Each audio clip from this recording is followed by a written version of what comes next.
Welcome, dear traveler. Tonight the journey takes you to the edge of water. Not far, not difficult. Simply a quiet walk through a sleeping village and out along a narrow path that follows a gentle stream until the path ends and the mill begins.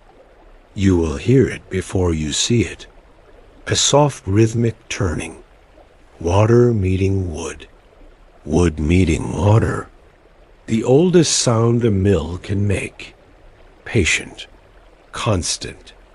The sound of something that has been doing the same faithful thing for so long, it has become part of the night itself. Now let everything go. Not gradually, all at once. The way the stream lets go of the bank and simply flows. You do not need to hold on to anything from today. The day is behind you now. Finished, set down. What remains is only this moment, and the one after it, and the gentle sound of water that is already waiting for you at the end of this path.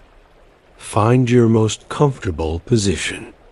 Let your body settle completely into whatever holds it. Feel the surface beneath you receiving your full weight without effort. Every part of you moving downward. Shoulders dropping, hips releasing, legs heavy, feet still. You do not need to hold yourself up tonight. Everything beneath you is doing that. The surface, the floor, the earth itself, patient and solid and completely reliable. Let your hands rest open, not gripping, not preparing, simply open, receiving whatever comes. Let your jaw loosen. Feel the small, tight muscles around your eyes soften. Let your tongue drop from the roof of your mouth. These small releases matter. Each one creates a little more space, a little more ease, a little more permission for the body to do what it already knows how to do when it is finally allowed. Notice your breathing now. Only notice. Do not change it yet. Simply observe this thing your body has been doing faithfully through every moment of this day without a single reminder. In and out, in and out, constant, reliable, yours. Breathe in now. Slowly, let the air travel all the way down. Feel your chest expand. Feel the space inside you opening like a door into a quiet room. Breathe out, long and complete. Every last measure of breath leaving before the next arrives. In, something loosens. Out, something releases. In, the stream is already flowing. Out, the wheel is already turning. In, the night is already peaceful. Out, everything else falls away. Your thoughts may still be moving. That is perfectly natural. A mind that has been active all day does not stop immediately. Simply let the thoughts pass through without following them. They are like water moving past a fixed point on the bank. You are the bank, steady, still. The thoughts are the water, moving through and continuing on without taking you with them. Each breath slower than the one before. Each exhale more complete. The body recognizing this invitation and responding to it with the gratitude of something that has been waiting all day to be told it is finished, that it can stop, that everything asked of it has been given, and now rest is not only permitted, but necessary, required, deserved. The watermill is not far. Along the stream path in the darkness, the wheel turning in the night water, the mill building solid and ancient beside it. One warm window, the smell of ground grain and damp stone, and the cool, clean fragrance of moving water reaching you already on the night air. Dear traveler, there is nothing required of you at this mill tonight. No grain to grind, no work to do, no task waiting on the other side of the door. Only the sound of the wheel, only the rhythm of water doing what water has always done. Moving, flowing, turning the wheel as it passes. The wheel turning the stones. The stones doing their patient ancient work. All of it continuing exactly as it has continued every night for longer than anyone alive can remember. With or without you.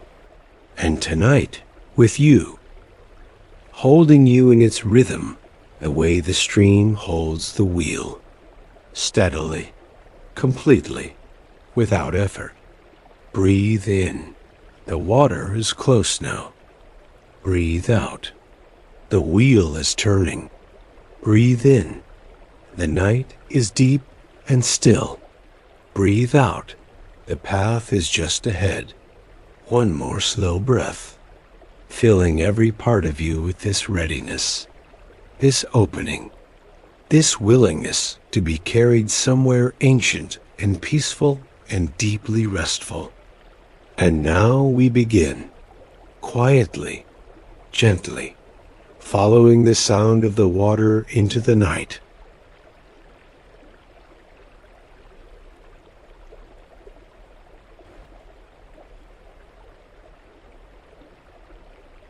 The village is sleeping, every window dark, every door closed, every fire banked down to its last quiet embers behind walls that hold the warmth of the day and give it back slowly through the long hours of the night. The streets are empty, the animals are still. Even the dogs that bark at shadows through the daylight hours have settled into their own deep rest. The village has given itself completely to the night, and the night has received it without comment, simply holding it, simply keeping it safe through the dark hours until morning comes again. You are the only one moving. Your footsteps on the village path are soft, unhurried. The packed earth of the path cool and firm beneath your feet. The buildings on either side, dark shapes against the slightly lighter darkness of the sky above. Thatched rooftops, timber frames, stone walls, all of it familiar and quiet and asking nothing of you as you pass. The village does not notice you leaving. It is too deeply asleep for that. Too committed to its own rest to register the one figure moving quietly through its sleeping streets toward the edge where the buildings end and the meadow begins. The air changes the moment you leave the last building behind. Cooler, fresher, the particular quality of open night air after the enclosed warmth of a sleeping settlement. It carries more now, more sky in it, more space. The faint smell of grass and earth, and something else beneath both. Something you cannot quite name yet, but that your body recognizes before your mind does. Water, moving water, still distant, but present in the air. A coolness and a freshness that belongs to streams and rivers, and the particular atmosphere that forms above moving water at night when everything else has gone still. The path narrows beyond the village, becomes a track rather than a path, worn into the meadow grass by the regular passage of feet and perhaps the occasional cart making its way to the mill. The grass on either side is long and dark and wet with evening dew. it catches the moonlight at its tips, each blade holding a small point of silver at the very end. The meadow stretching away on both sides into the darkness, open, wide, the sky above it vast and completely filled with stars.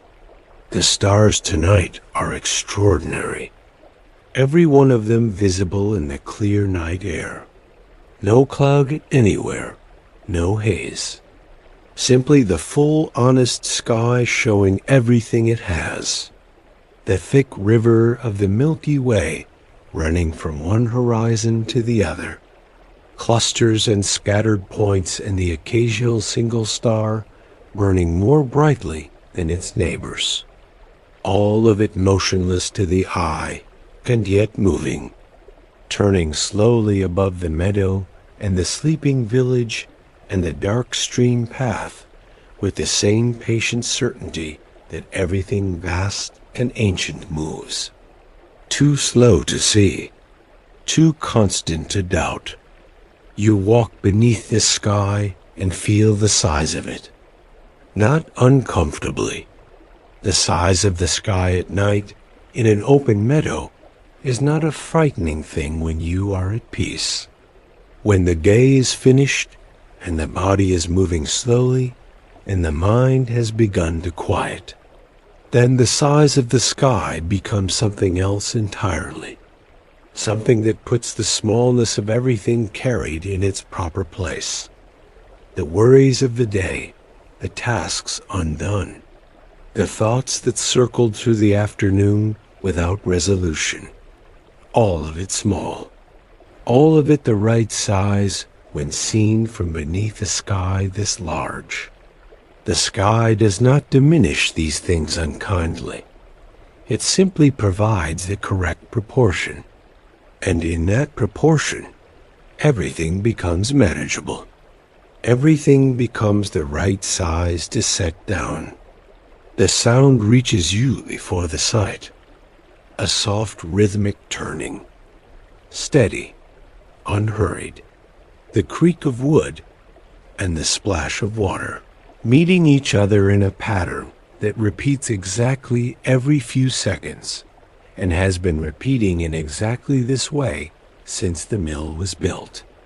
The waterwheel, turning in the night stream, doing what it does regardless of the hour, regardless of whether anyone is listening. It has no awareness of the dark or the late hour or the sleeping village just upstream. It simply turns. The water pushes the paddles. The paddles turn the wheel. The wheel turns everything connected to it. The same exchange repeated endlessly, patient, faithful. The sound of something that will still be turning long after tonight has become tomorrow, and tomorrow has become a memory. You stop on the path and simply listen. The sound is more complex than it first appeared.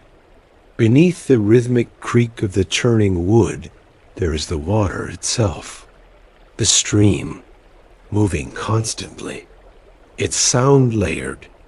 The faster water of the mill race, channeled toward the wheel, making a slightly higher sound. The deeper, slower water of the main stream, moving beneath that.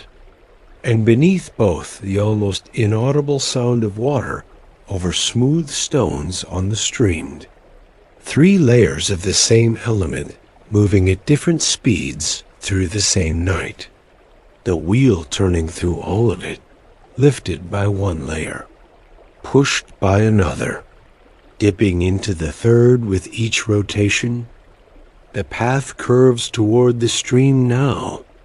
You can see the water, dark and moving, catching the moonlight on its surface in broken shifting patterns that rearrange themselves continuously as the current moves beneath. The moonlight on the water is not still. It cannot be still.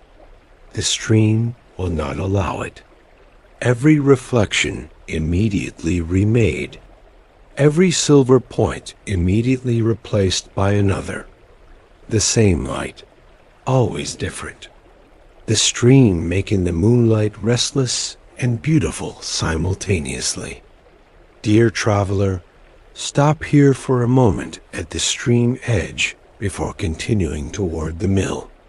Remove your attention from everything except this sound, the wheel turning, the water moving, the creak and splash that has been filling this particular bend in this particular stream through every night for generations.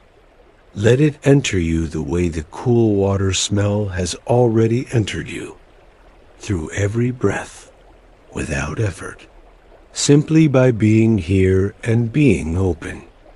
Feel the dew on the grass beneath your feet, cool and generous. The meadow sharing its moisture with everything that touches it. The path beneath your feet firmer here, where it runs closest to the stream. The earth packed by the most feet, the most regular passage, the most necessary route, the path to the mill, the path to the water, the path to the sound that is already working on your breathing without asking permission, already slowing it, already drawing it down toward the rhythm of the wheel. In, the wheel turns. Out, the water flows. In, the stars burn above. Out, the meadow rests around you. The mill is just ahead now, around the next gentle curve of the stream path. You can feel its presence before you see it. The way very old buildings that have been in the same place long enough make themselves felt in the air around them. A solidity, a permanence, a quality of having been here so long that the landscape itself has adjusted to them. The trees growing around them rather than through them. The stream channeled by them rather than ignoring them. The path leading inevitably toward them, as if the path always knew where it was going and could not have ended anywhere else. The stream beside you is beautiful in the moonlight, the water dark and clear and moving with a quiet confidence that belongs to streams that have been following the same course for centuries. These banks, these stones, this particular curve and fall and widening. The stream knows exactly where it is going, has always known, will always know. There is something in the certainty of flowing water that the body recognizes and responds to. A permission, a demonstration. This is how to move through the world, following the natural course, without forcing, without resistance, simply going where the going goes until you arrive at exactly the place you are always heading, which is here. The mill building appears around the curve of the path exactly as you knew it would, exactly as it has appeared to everyone who has walked this path at night for as long as the mill has stood. Round, stone, ancient, the great waterwheel, turning beside it in the stream exactly as the sound promised it would be. The thatched roof dark against the sky. One small window glowing warm amber in the stone wall. Smoke rising thin and gray from a small chimney. The mill pond visible beyond it, a wide still mirror of dark water reflecting the stars above in perfect silence. The wheel turns, dark wet paddles rising from the water one after another, each one shedding silver water as it rises, each one catching the moonlight for one brief moment to the top of its arc, before descending again into the darkness on the other side. The sound of each paddle entering the water below, soft, inevitable, the same sound, always the same. The most reliable sound in this entire landscape. Dear traveler, you have arrived. The mill stands before you. The wheel turns beside you. The stream moves beneath it all with its quiet ancient confidence. The path has ended exactly where it was always going to end. Here, at this building, at this water, at this sound that is already part of your breathing and your heartbeat and the slow patient rhythm your body is settling into the longer you stand here in the cool night air beside the turning wheel. The door is just ahead. The warmth of the interior pressing outward through the old stone walls. The smell of ground grain and damp wood and the deep mineral cold of a building that lives beside water reaching you on the night air. Move toward it now. The wheel turns. The water flows. The mill waits.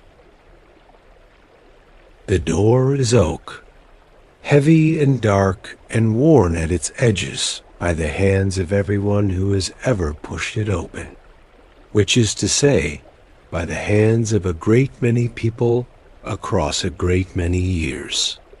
The iron latch is cold beneath your fingers, smooth with use, the kind of cold that belongs to metal that lives close to water, that has absorbed the coolness of the stream air through every season and holds it permanently in its surface regardless of the warmth inside. You lift the latch. It rises easily. The door swings inward on hinges that do not creak, but produce a low, soft groan of old wood settling. A sound of age, of use, of countless openings across the years. A sound that says this door has been opened many times and will be opened many more, and each opening is simply another in a long and faithful series. The warmth reaches you before anything else. Not the sharp warmth of a blazing fire, something gentler than that. The accumulated warmth of a stone building that has been heated through an entire working day and is now giving that heat back slowly into the night. Stone warmth, patient and even and surrounding, coming from the walls on every side simultaneously, from the floor beneath your feet, from the low ceiling above. A warmth that has no single source, because it has become the condition of the air itself. What the air inside this mill is. Warm, still, completely enclosed. Then the smell. And the smell of a working watermill at night is unlike anything else in the world. The first thing is grain. Ground grain. The clean, dusty sweetness of wheat or barley, reduced to flour between the great stones and released into the air of the mill in fine particles that settle on every surface and hang suspended in the candlelit air and enter every breath taken within these walls with a softness that is almost nourishing. Simply breathing the air of a mill is like breathing something that has already been halfway transformed into sustenance. The grain has given up its form to the stones and become something finer, something lighter, and that lightness is in the air, in every breath you take standing inside this door. Beneath the grain smell the water, not the smell of the stream exactly, the smell of water that has been close to stone and wood for a very long time. The smell of the mill race and the wheel mechanism and the damp lower walls where the stream, moisture has soaked through the stone over decades. A cool and mineral smell, clean and ancient. The smell of water doing its patient work on everything it touches across the long years. Softening stone, darkening wood, leaving its mark on every surface it reaches, and withdrawing and reaching again with the same quiet insistence that characterizes everything water does. And beneath both, deeper than both, the smell of the mill itself, of old wood and iron, and the particular darkness that accumulates in working buildings across generations of use. The smell of the wooden gear mechanism, of the great axle shaft connecting the wheel outside to the millstones within, of the grain sacks stacked along the walls, of the wooden collecting trough beneath the stones, of the stone floor worn smooth and pale with flour dust. All of it together, all of it one smell. The smell of honest work performed in the same space across more years than memory holds. You cannot separate the components. You can only receive it whole, which your body does immediately and completely, breathing it in with the recognition of something encountered for the first time that feels immediately familiar, immediately right, immediately like somewhere you have always known without knowing you knew it. Move inside now. Let the door close behind you. The sound changes the moment the door closes. The stream sound that has been constant since you left the village, present in the air at every moment of the walk here, dims slightly. Not gone, filtered, the thick stone walls softening it, the door removing the directness of it. What remains inside the mill is a different relationship with the same sound, more intimate, more interior. The sound of the wheel and the water coming through the walls and the floor rather than through the open air. A vibration as much as a sound. You can feel it in the soles of your feet where they rest on the stone floor. A gentle, continuous tremor. The mill alive beneath you. The wheel turning outside transmitted through the building's entire structure into this faint and constant aliveness in the floor and the walls and the air. The millstones are turning. They occupy the center of the room. Two great circular stones of pale gray granite mounted on a raised wooden platform. The upper stone turning slowly, driven by the mechanism connected to the waterwheel outside. The lower stone fixed. The upper stone riding on the lower with a gap between them, so fine it cannot be seen, only inferred from the thin stream of ground flour emerging from between them at the edges, and falling in a soft continuous curtain into the wooden collecting trough below. The flour falls in complete silence almost. The softest sound, a whisper, a sigh, the grain giving itself up to its transformation, becoming something other than it was, lighter, finer, more dispersed, more ready to nourish. The upper stone turns at a pace that matches the wheel outside. Slow, deliberate, not the frantic turning of something pushed too hard. The considered rotation of something moving at exactly the speed it should move, no faster. The grain requires this pace. The stones require this pace. The whole system from the stream to the wheel to the mechanism to the stones is calibrated to this particular rhythm, this particular turning. And that rhythm fills the mill the way the warmth fills it, from every direction, through every surface. A constant presence that is not intrusive, but simply there, simply part of what this place is. The turning of the stones, the turning of the wheel outside, the flowing of the stream beneath both. Two candles burn in the mill interior, one mounted in an iron holder on the wall to your left, one on a wooden shelf above the grain sacks on the right. Their flames are steady in the still air of the closed mill, burning upright and certain. The amber light they cast falls across the turning millstones and the flour dust hanging in the air above the collecting trough, and catches in the particles, making them glow faintly gold. The whole upper portion of the mill interior above the stones is filled with this, a soft golden atmosphere. Flour and candlelight combined into something that seems to have its own substance, its own warmth. A golden air that the mill breathes in and out with each slow turn of the stones.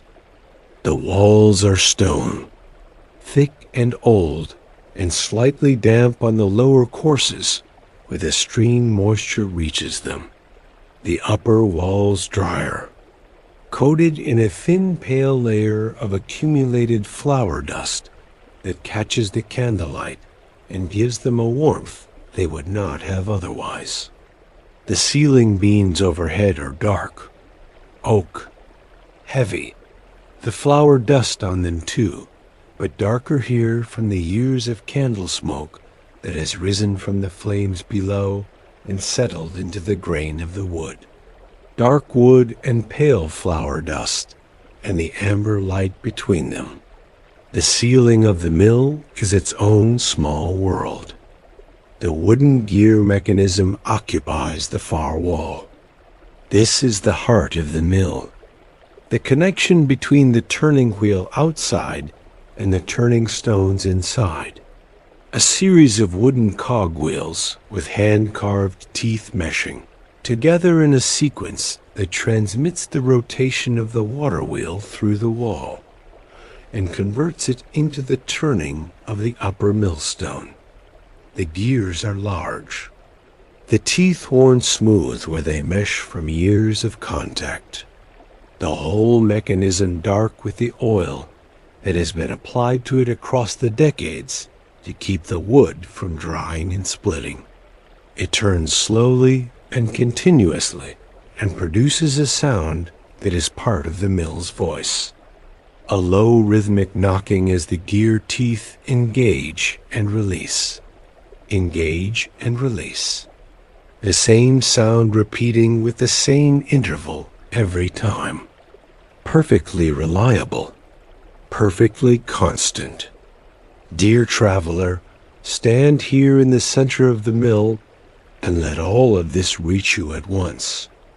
The warmth of the stone walls surrounding you. The smell of ground grain and water and old wood filling every breath. The gentle tremor of the turning wheel in the floor beneath your feet. The soft rhythmic knocking of the gear mechanism. The whisper of flour falling into the collecting trough. The steady amber light of the two candles touching every surface with warmth. The flour dust hanging golden in the air above the stones. All of it happening simultaneously. All of it continuous. All of it completely indifferent to the hour or the darkness or the sleeping world outside. The mill does not stop at night. The stream does not stop. The wheel does not stop. Everything continues exactly as it continues through the day, faithful, patient, unhurried. Your body has already begun to respond to this room. You can feel it in your shoulders, lower than they were when you entered. The muscles that hold the shoulders up against the weight of the day, having recognized something in this place that tells them they can finally let go. The warmth, perhaps, the constancy of the sound, the fact that nothing in this room is asking anything of you. Nothing here needs your attention or your effort or your decision. The mill is running perfectly without any input from you whatsoever. The stream is flowing. The wheel is turning. The stones are grinding. And you are simply here, present, breathing the grain sweetness of the air, feeling the floor alive beneath your feet with the turning of everything above and around and outside. The grain sacks along the right wall are full, tied at the top with rough twine, their hessian surfaces slightly dusty with flour. They lean against each other and against the wall with the comfortable solidarity of heavy things at rest. Beside them a wooden scoop resting against the nearest sack. A clay measure on the shelf above. Simple tools, honest tools. The tools of a trade that has been practiced in buildings like this, beside streams like this, since before recorded history. Before the written word, the grinding of grain is one of the oldest things human hands have done. And in the sound of these stones turning, in the smell of this flour in the air, you are connected to all of that. To every mill that has ever stood beside every stream that has ever turned a wheel. To every pair of stones that has ever reduced grain to flour in the patient ancient way. The flour continues to fall from between the stones, soft and continuous, like the finest possible snow falling in a completely windless night, each particle catching the candlelight as it falls, each one a tiny point of gold descending slowly into the trough below, the collecting trough filling grain by grain with the product of this night's turning. By morning, it will be full. The flour will be bagged and sold and carried to kitchens throughout the village and the surrounding farmsteads. It will become bread. It will become something that sustains and nourishes. But tonight, it is still this, still falling, still in the process of its becoming. The wooden stool beside the grain sacks is waiting, low and simple, its legs planted firmly on the flour-dusted stone floor.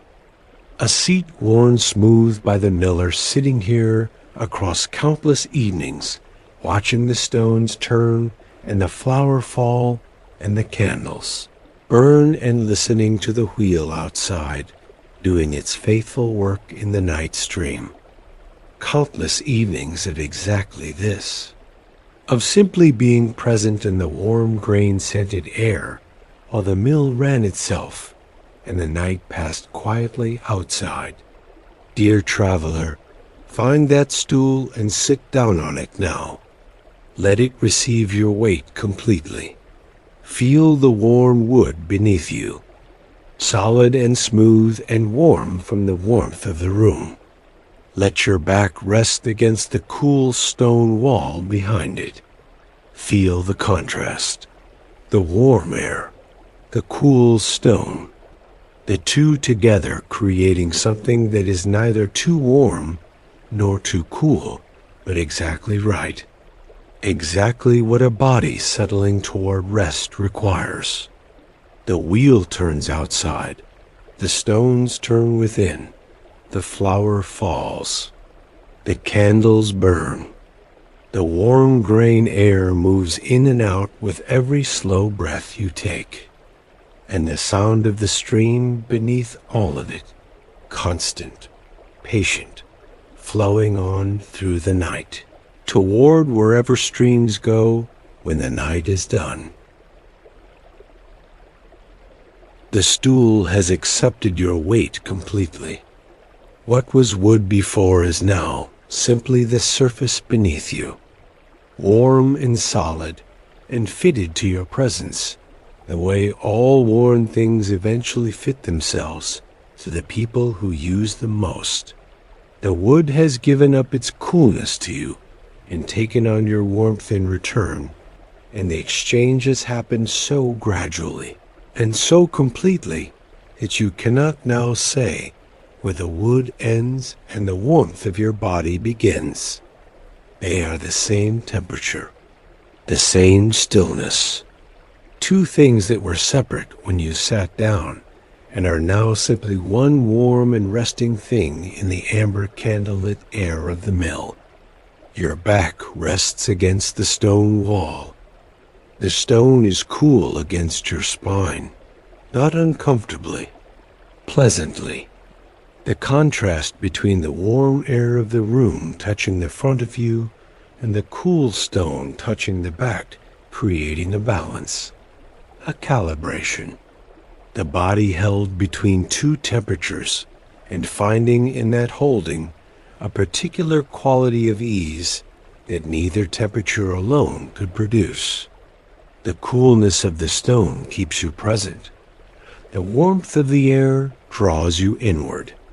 Between the two, your body rests in a state that is neither fully awake nor fully asleep, but somewhere between. The most comfortable place, the threshold place, the place that sleep lives just on the other side of. The millstones continue their turning. You have been listening to them since you entered, and already the sound has changed in your perception of it. When you first came through the door, the sound was something you noticed, something your attention went to, something that existed outside you and presented itself for observation. Now it is different. The sound has moved, not in the room, in you. It has crossed from outside to inside somewhere in the last quiet minutes of sitting here, and now it lives in the body rather than in the air. You are not listening to the millstones anymore, so much as you are turning with them, your breathing following their rhythm, your heartbeat finding the same patient pace, your whole body calibrating itself to this slow and ancient turning without being asked, without being guided, simply because the body is intelligent in ways the mind is not, and it recognizes when it has found a rhythm worth following. In, the upper stone completes another rotation. Out, the flower falls another soft curtain into the trough below. In, the wheel outside lifts another paddle from the water. Out, the water falls from the paddle in. Silver sheets back into the stream. In, the gear teeth engage. Out, the gear teeth release. Everything in this mill breathing together. Everything moving at the same considered pace. The stream and the wheel, and the mechanism and the stones and the falling flower and your own slow breath, all part of the same single rhythm. The rhythm of the mill, ancient, reliable. The rhythm of water doing what water does, and wood doing what wood does, and stone doing what stone does, and a body doing what a body does, when it is finally still enough and warm enough and held enough to simply be. The candlelight on the wall across from you is doing something beautiful. The flower dust in the air between you and the candle is catching the light and diffusing it, spreading it, softening it. The candle flame itself is a point of brightness, but the light that reaches you has passed through this golden atmosphere of grain particles and arrived softer than it began, warmer, more ambient, more like something that belongs to the whole room than something that comes from a single source. The mill has turned the candlelight into something richer simply by existing, simply by filling its air with the product of its work the way it always has. The flower dust is not incidental. It is part of what the mill is, part of its atmosphere, part of the particular quality of this place that exists nowhere else. Your hands are resting in your lap, open, loose, the palms facing upward or downward in whatever position they fell when you stopped arranging yourself and simply allowed. They are warm. The air of the mill is warm, and your hands are warm within it. The fingers slightly curled, not gripping, not holding, simply existing in their most natural resting position.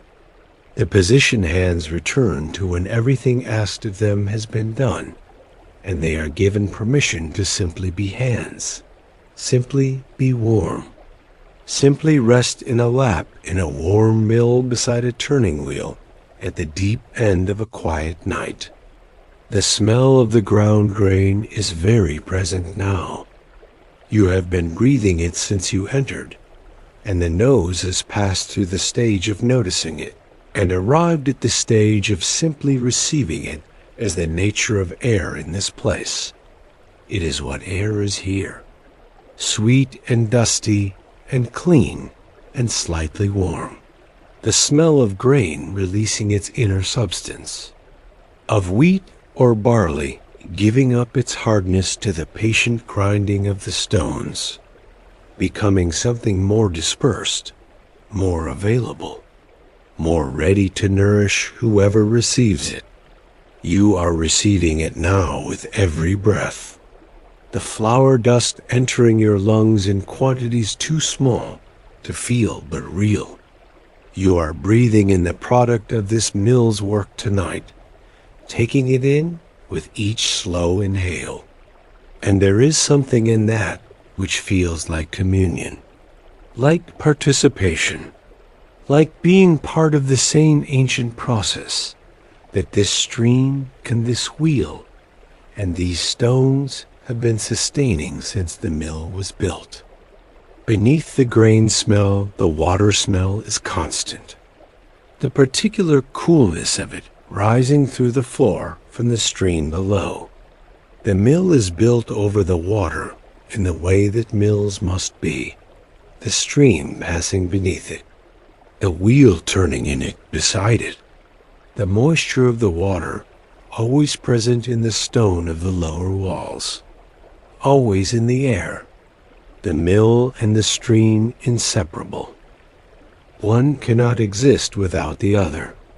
The stream gives the wheel its power.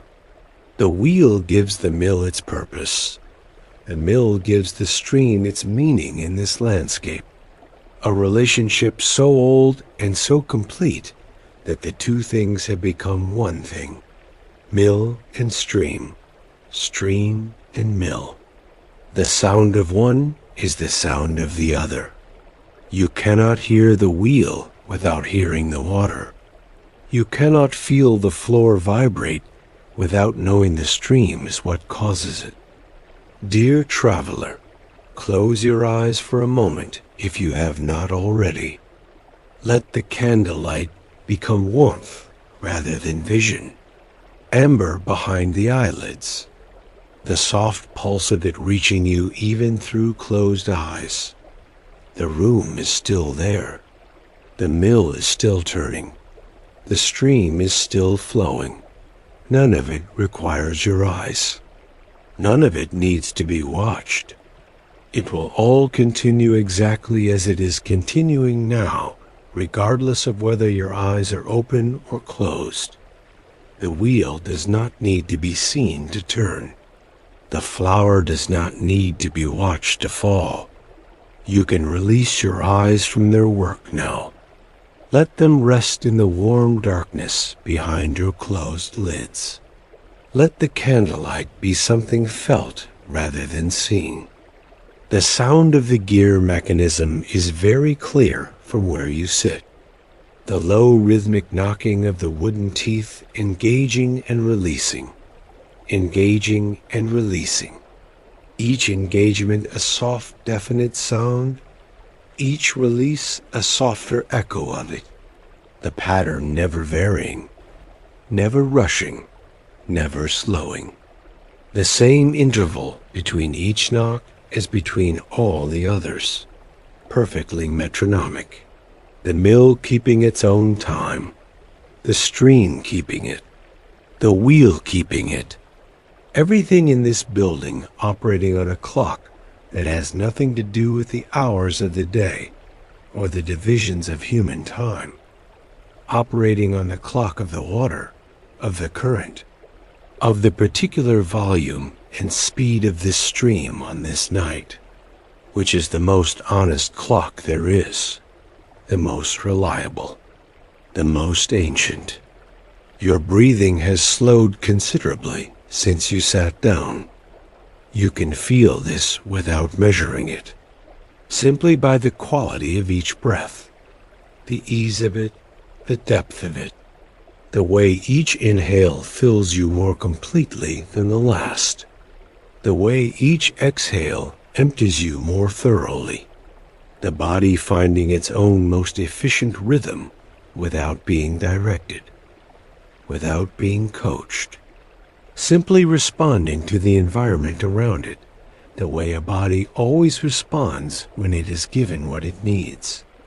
Warmth, stillness, a constant and reliable sound, the permission to stop performing, the permission to simply be present in a warm stone building beside a turning wheel at the end of a long and honest day. The flower in the collecting trough is building, slowly, grain by grain, particle by particle. The trough was empty or nearly empty when the day began. Now, after the hours of grinding, it holds a depth of soft pale flour, the surface of it smooth and flat, undisturbed, the new flour falling onto it so gently that the surface barely moves, a slight settling, a slight deepening, the way snow builds on a windowsill in the night, imperceptibly, without drama, simply accumulating, simply becoming more than it was with each passing moment, without any single moment being the moment when it happened. This is how sleep comes, not in a single moment, not with a clear before and after, but like flour building in a trough, like snow settling on stone, like warmth moving through a wall, gradually, thoroughly, without the moment of its arrival being identifiable, simply more than it was, simply deeper than before, simply present in a way that was not quite true a moment ago and is now completely true and will be truer still in the moment that follows. The wheel turns, the stones turn, the flower falls, the stream flows beneath everything, constant, patient, giving the wheel everything it needs to keep turning through the entire night without once asking for anything in return. The stream does not require gratitude, does not require recognition. It flows because flowing is what it does, because the valley channels it and the gradient pulls it, and the nature of water is to find the lowest point and move toward it without deviation and without rest. And in moving without rest, it gives rest to everything that receives its turning, to the wheel, to the stones, to the flower that falls from between them, to you, sitting here in the warm grain-scented air of this ancient mill, feeling the floor tremble very gently with the stream's gift. The candle on the wall to your left is burning lower. You can see this even with your eyes nearly closed. The amber light through your eyelids slightly less bright on that side than it was when you sat down. The wax traveling, the flame maintaining its height and steadiness, while the candle beneath it diminishes slowly toward the iron holder. The same faithful burning. less material to burn, the candle giving what it has without reservation, without holding back, simply burning at its own honest pace for as long as it is able, and then resting. Dear traveler, feel the full weight of your body right now, every part of it, the weight of your head, of your shoulders, of your arms resting against your sides, the weight of your hands in your lap, the heaviness of your legs and your feet against the floor, the full honest weight of a body that has been carrying itself through the world since this morning and has been given at last the permission to put that weight down, to let the stool carry it, to let the floor carry the stool, to let the earth carry the floor, everything carried by everything beneath it all the way down to the bedrock of the world. You are held completely, the mill around you, the stream beneath you, the night above you, the stars above the night, everything in its place, everything doing what it does, and you here in the center of all of it, warm and still, and breathing the sweet grain air and feeling the floor alive beneath your feet with the turning of the wheel and the flowing of the stream. Something is deepening now, in the room, in you, the same thing, both deepening together. The night has reached its stillest point, not the latest, not the coldest, the stillest, the particular hour that exists somewhere between midnight and the first, gray suggestion of dawn, when the world has committed itself entirely to darkness and rest, when even the creatures of the night have grown quiet, when the wind has dropped to nothing, and the clouds have stopped moving, and the stars above the mill roof are fixed and brilliant, and the only movement in the entire landscape is the stream, still flowing, always flowing, the one thing that does not rest, the one thing that cannot rest, because resting is not in the nature of water. Water moves, or it is not water. It flows, or it becomes something else, something still and closed and separate from the world, rather than part of it.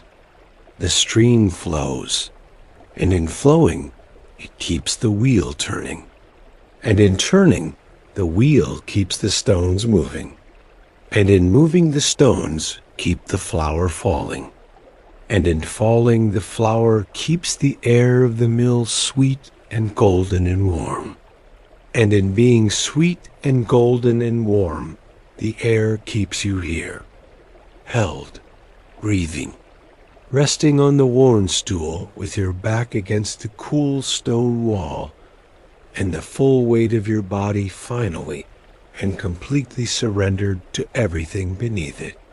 The mill is the same as it was an hour ago. Exactly the same. Nothing has changed in this room. Nothing will change. The candles are lower. The flour trough is fuller. The night outside is deeper, but the wheel turns at the same pace. The stones grind at the same pace. The gear teeth engage and release at the same pace. The stream flows at the same pace. Nothing in the mill's world is affected by the hour. Nothing here knows that it is deeper into the night than it was. The mill operates on the stream's time, on the water's time, which is not divided into hours or measured in minutes, but simply flows.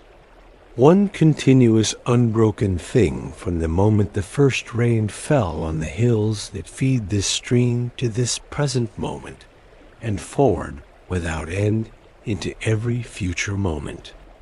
You are inside that time now, not the divided time of the day, not the measured time of tasks and hours, and the next thing to be done. The stream's time, the mill's time, continuous, undivided, simply flowing from this moment into the next, the way the water flows from this point in the stream to the next, without marking the transition, without naming the moment of change, simply moving, simply continuing. The flower dust in the air has settled slightly since you first entered. The particles that were suspended in the candlelit warmth above the millstones have been drifting downward across the hours, landing on every surface with the softest possible contact.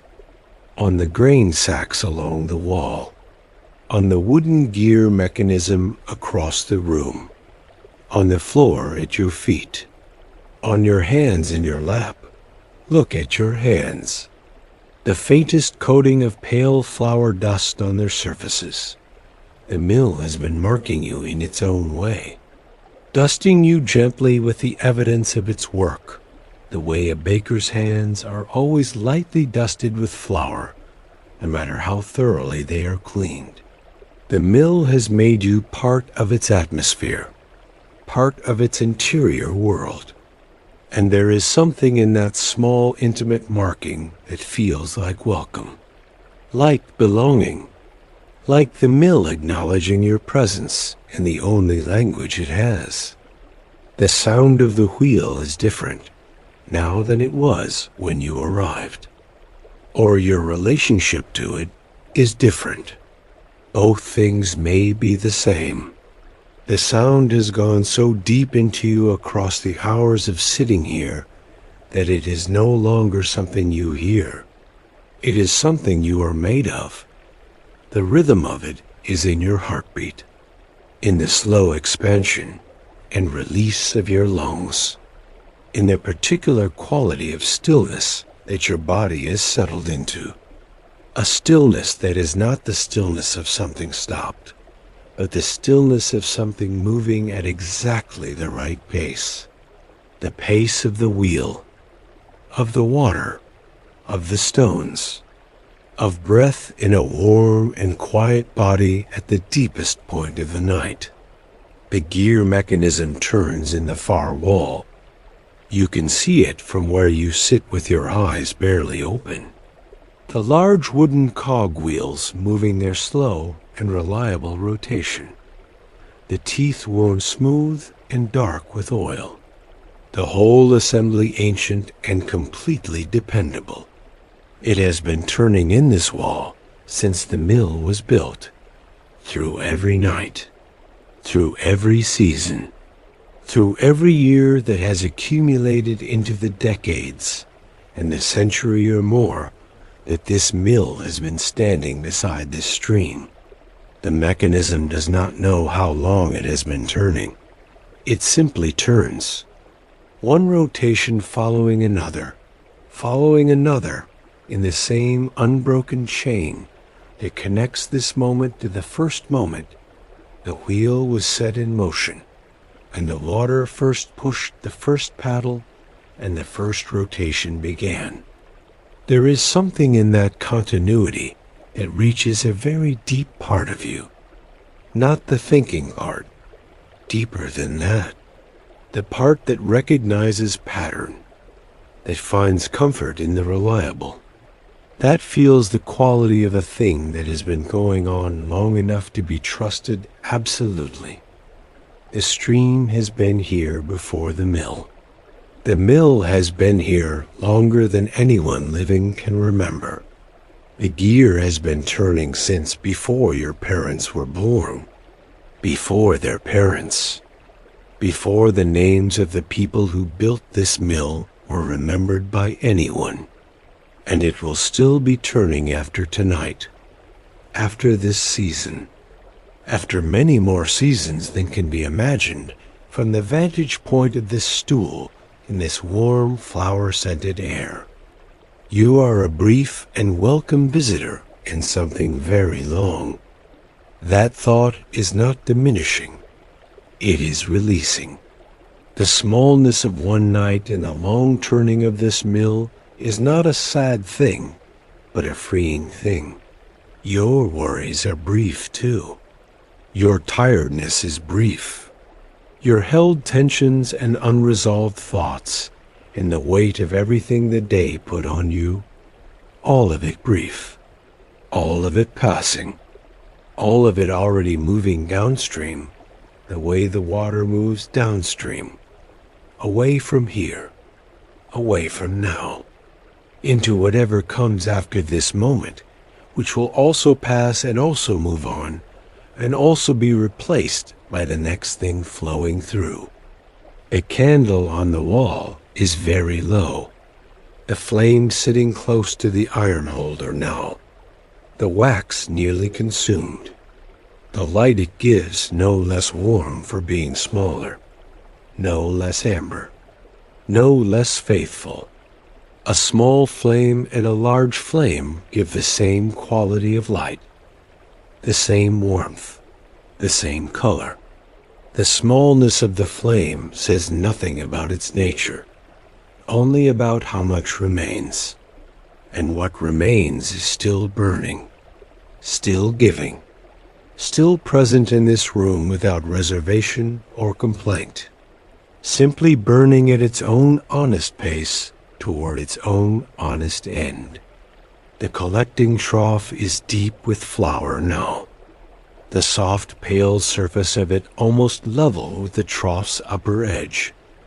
Hours of falling grain reduced to this. Hours of the stones turning and the wheel pushing and the stream flowing and the gear teeth engaging and releasing. All of that work accumulated into this quiet pail, depth of flour that sits absolutely still in its wooden trough and asks for nothing, and will wait exactly as it is until morning, when hands come to bag it and carry it out into the world, where it will become something else, where it will travel from this mill to a kitchen somewhere, and from that kitchen into bread, and from that bread into the bodies of people who will never know the name of this mill, or the sound of this wheel, or the smell of this flour in the air of this particular room at this particular hour of the night. But you know it. You are here, in this room, in this air, with this sound and this warmth, and this pale flour dust settling on your hands and the floor, trembling gently beneath your feet with the stream's gift. You are the one who knows this tonight, and that knowing requires nothing of you except presence, which you have given completely, which the mill has received completely. The exchange between you and this place is already done, already complete. The mill has given you everything it has: warmth, rhythm, the sweet grain air, the constant sound, the deep stone piece of a building that has been doing the same faithful thing beside the same faithful stream for longer than memory reaches. And you have given it your presence, your stillness, your slow breathing, your willingness to sit on the worn stool and let the wheel's rhythm enter you, and the flour dust settle on you, and the warmth of the stone walls surround. You and the smell of the ground grain fill every breath until there is no part of you that is not inside this mill, not outside it, not in the world beyond the thick stone walls, not in the sleeping village upstream, or the meadow path, or the day that brought you here. Simply here, simply in this warm and ancient room with the wheel turning, and the water flowing, and the flour falling, and the candles burning faithfully toward their end. Dear traveler, your body is very heavy now, heavier than it has been at any point tonight. The weight you felt when you first sat down was the weight of muscles beginning to release, The weight you feel now is something beyond that. The weight of a body that has released everything. Every last thing it was holding. The jaw that was tight. The shoulders that were braced. The hands that were preparing for the next task. All of it gone. All of it dissolved by the warmth and the rhythm and the hours of sitting in this mill while the night deepened around it, and the stream flowed beneath it, and the wheel turned beside it without pause or variation or any acknowledgement of the hour. The stool holds all of that weight without effort, as it has held the weight of everyone who has ever sat here. The miller at the end of long working days. Travelers who found shelter here as you have found it. Anyone who ever needed to sit in a warm place beside a turning wheel and be held by the sound of water doing its patient, faithful work in the darkness outside. The stream flows. The wheel turns. The stones grind their slow and ancient turning. And something in the room has shifted now. The quality of the stillness has changed, deepened. The warmth is complete. The sound is inside you. The flower dust has settled on every surface, and the candles are burning their last lengths of wax, and the night outside is at its absolute deepest and most profound, and everything in this mill is moving toward the same place you are moving toward. Dear traveler, feel your eyelids now, the weight of them, the warmth behind them, the amber darkness that lives there when they are closed, the amber of the candlelight pressing softly through even now. Even in this last wakefulness, the eyes do not need to be open. The mill does not require your eyes. The wheel turns without being seen. The flower falls without being watched. The stream flows without being observed. You can release your eyes completely now. Let them rest in their own warm darkness. Let the last thing they see before they close be this: the slow turning of the gear mechanism in the far wall, the pale surface of the flower in the trough, the amber light of a candle burning faithfully low in its iron holder, the flower dust in the air catching the light in small golden points, and then darkness, warm, complete, the mill around you still turning, still sounding, still holding you in its rhythm, the way it has held you through this entire deep and peaceful night. Something is waiting just on the other side of this darkness. Something the body already knows. Something it is already moving toward, with every slow breath and every deepening of the weight in the limbs, and every quieting of the last small thoughts that drift through the warm dark of a mind, finally releasing its hold on the day. The stream knows where it is going. It has always known, and it is taking you there now. The wheel is still turning. You know this without looking, without opening your eyes, without any conscious act of verification. You know it the way you know your own heartbeat, not by listening for it, but by feeling it everywhere simultaneously. In the floor beneath the stool, in the wall behind your back, in the air that surrounds you, in the slow rhythm of your own breathing that has matched itself to the wheel's turning so completely that the two things are now indistinguishable from each other. Your breath and the wheel and your breath, moving together at the same considered pace through the same deep and faithful night. The sound of the stream is very close, closer than it has been at any point tonight. Not louder, closer in a different way. The way the chanting was close in the chapel. Not nearer in distance, but nearer in the body. More interior than exterior. The sound of the water has moved from the world outside the mill walls to somewhere inside you. To somewhere that does not have a location exactly. That lives in the chest, perhaps. In the slow rise and fall of breath. In the particular quality of stillness that has settled through every part of you across the long, quiet hours of sitting here.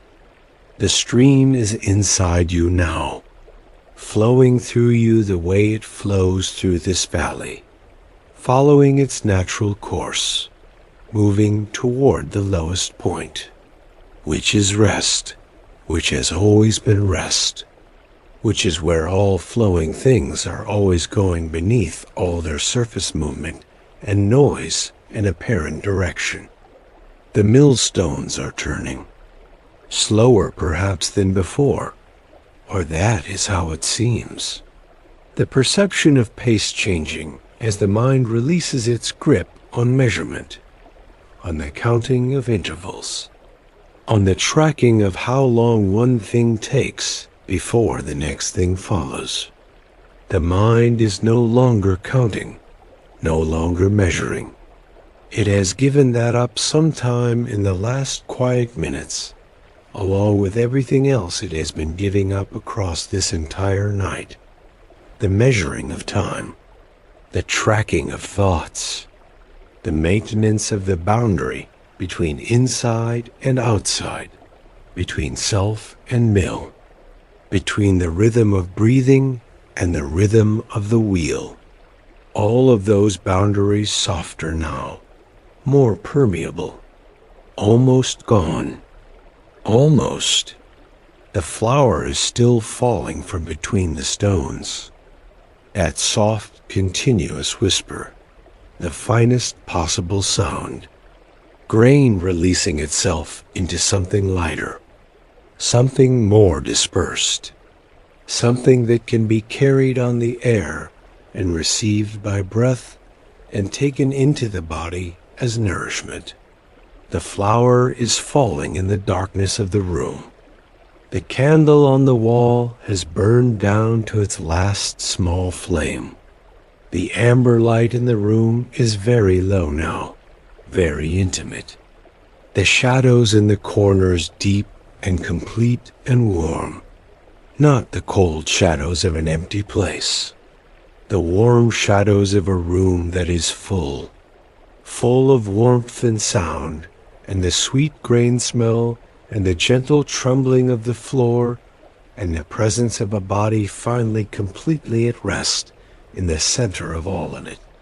The last candle flame is very small, the smallest it has been all night. The wax entirely consumed, except for the last shallow pool around the wick. The flame sits low in its holder, burning at the absolute minimum. The least amount of flame that can still be called a flame.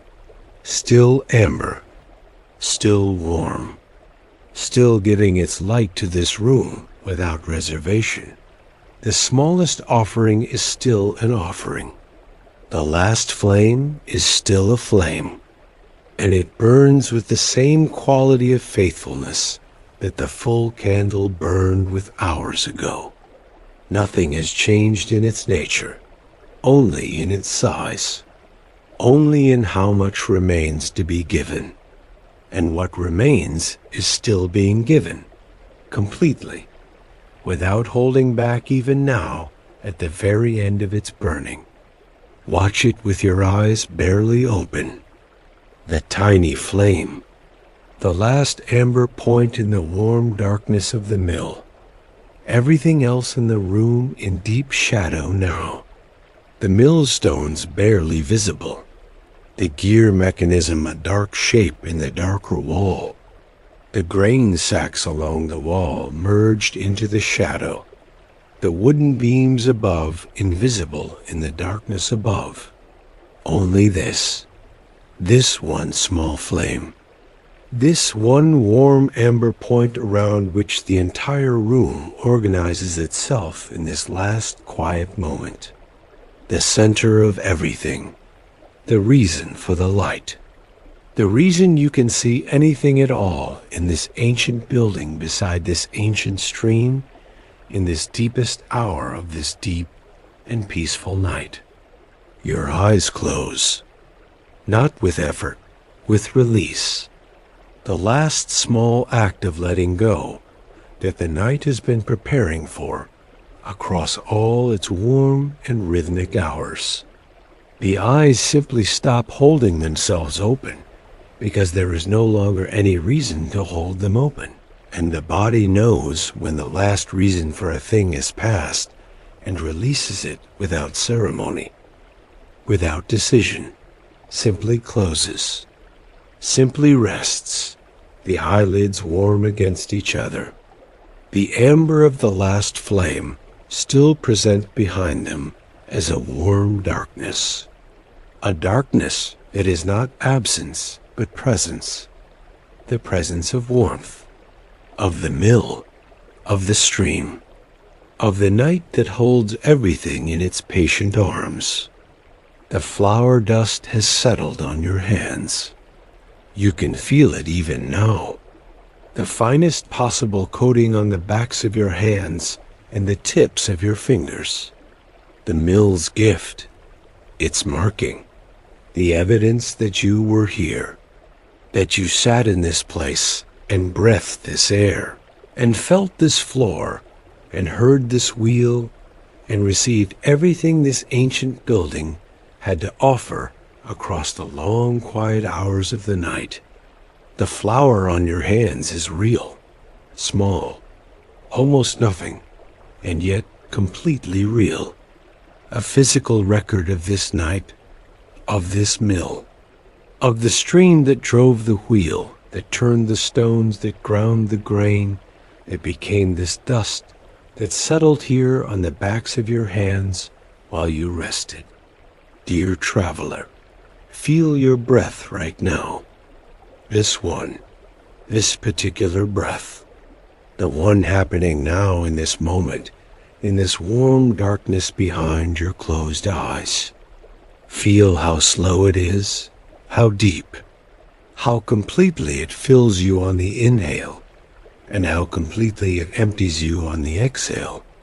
The pause between them, that small still country between the out-breath and the in-breath where everything rests, where even the body waits without urgency, where time stops dividing itself into moments and simply is, simply exists as this, as the pause, as the space between one breath and the next where sleep lives, where it has been living all night, waiting patiently for this exact breath, for this exact pause, for this exact moment of complete and total surrender. The stream flows beneath the mill. You can feel it through the floor, through the stone, through the stool, and through your body resting on the stool. The vibration of moving water transmitted through everything between you and it. So faint now, so gentle, almost nothing. Almost the vibration of your own blood moving through its own channels, your own rivers, your own streams inside you that flow without stopping through every hour of every day and night, carrying everything the body needs to everywhere the body needs it. The stream outside and the streams inside, moving together, the same rhythm, the same patient continuous flow.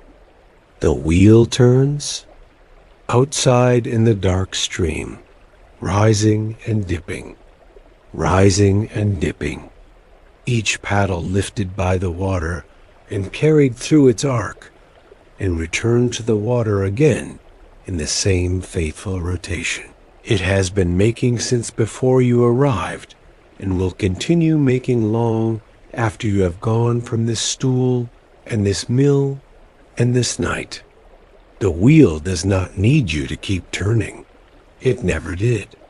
It turns because the stream flows, and the stream flows because the rain falls, and the rain falls because the clouds move, and the clouds move, and the air moves, and the air moves, and the earth turns, and the earth turns, and the earth turns. Everything connected. Everything part of the same great patient system that has been running since before any mill was built beside any stream. You are part of that system tonight. Your breath part of the air that moves. Your warmth part of the warmth in this stone. Your rest part of the rest the whole world is taking in these deep hours, while the stream alone keeps moving, keeps giving, keeps turning the wheel that turns the stones that grind the grain that fills the air, with this sweetness that fills your lungs with every slow and peaceful breath. Your thoughts are almost nothing now, occasional, distant, without edges or urgency. They come the way the flower comes from between the stones, soft, fine, barely there, and they settle the way the flower settles, onto whatever surface they land on, and then simply remaining, not requiring response, not requesting action, simply resting where they fell, already becoming part of the quiet rather than interruptions to it. The last candle flame, still burning, still amber. You cannot see it now behind your closed eyes, but you know it is there. The warmth of it on the air of the room is still present. The amber it contributes to the darkness behind your eyelids still real. It is burning its very last, giving its very final light to this room and to you within it.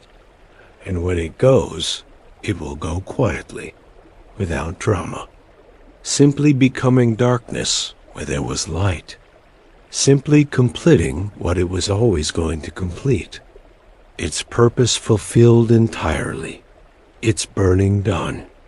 And in that last darkness, the mill will still be turning. The stream will still be flowing. The stones will still be grinding. The flower will still be falling in the dark. The gear teeth will still be engaging and releasing. All of it continuing in the darkness, exactly as it continued in the light, because none of it required the light to keep going.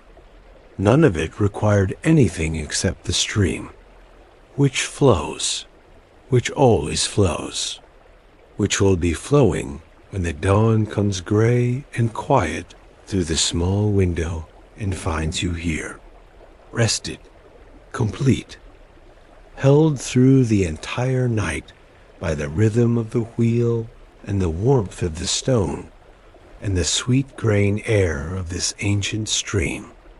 Dear traveler, you have walked the path through the sleeping village and followed the sound of the water through the moonlit meadow and arrived at this mill and entered it, can let it receive you completely.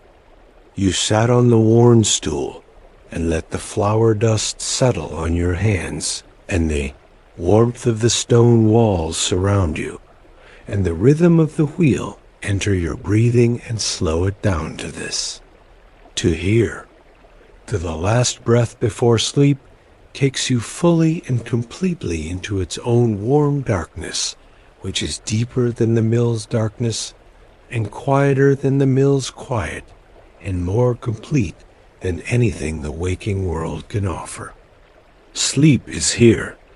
It has been here since the moment you sat down, moving through the grain-scented air toward you with the same patience as the flower settling from above. the same inevitability as the stream flowing toward the wheel, the same faithful constancy as the wheel turning through the night. It was always coming. You were always going to arrive here, at this breath, at this warmth, at this complete and total giving way.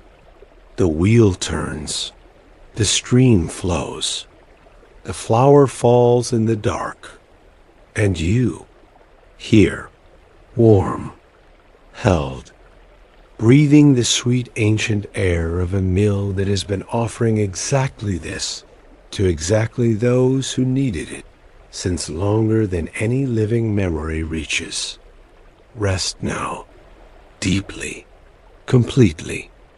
The stream will keep the wheel turning through every remaining hour of this night. The stones will keep their patient grinding. The flower will keep falling into the trough in its soft and continuous curtain. The mill will keep its faithful watch beside the water, all of it continuing without you having to do anything, without you having to hold anything, without you having to be anything other than this, warm, still, breathing, resting in the heart of an ancient mill, while the stream does what streams have always done, flows on, through the darkness, through the silence, through every sleeping hour between now and the morning that is still far away, and will arrive in its own good time without any help from you. Sweet dreams, dear traveler. The wheel keeps its watch tonight. The stream carries you now. Sleep now. Good night.